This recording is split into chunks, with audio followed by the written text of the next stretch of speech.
रिया अपनी शादी की तैयारी कर रही होती है। तभी वह जल्दी से अलमारी में जाकर गोलियां खा लेती है और बेहोश हो जाती है। जब अश्मा यह देखने आती है कि रिया तैयार हुई है या नहीं, तो वह रिया को बेहोश पाती है। वह तुरंत सिकंदर को बुलाती है और बताती है कि रिया बेहोश पड़ी है। सिकंदर तुरंत आता है और रिया को अस्पताल ले जाता है।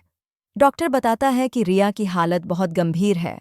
इस पर मोबीन कहता है कि हमें इन दोनों, रिया और कबीर की शादी कर देनी चाहिए, क्योंकि वे एक दूसरे के जानी दुश्मन नहीं बन सकते।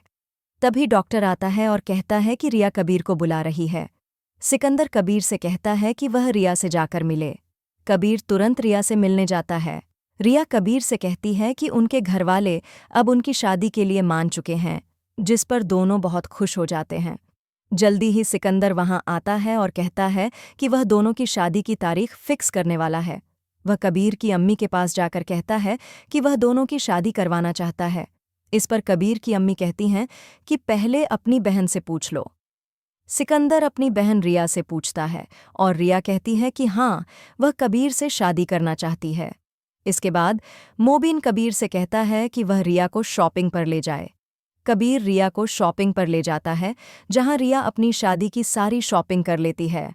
वह दिन आ जाता है जब कबीर और रिया का निकाह होता है। सभी बहुत खुश होते हैं। कबीर स्टेज पर बैठा होता है और रिया दुल्हन बनकर आती है। मौलवी निकाह पढ़ाता है और दोनों बहुत खुश होते हैं। फिर वे अपने घर चले जाते हैं।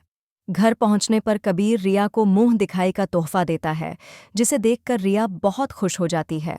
शादी के बाद रिया और कबीर अपनी जिंदगी को बहुत अच्छे तरीके से एंजॉय कर रहे होते हैं।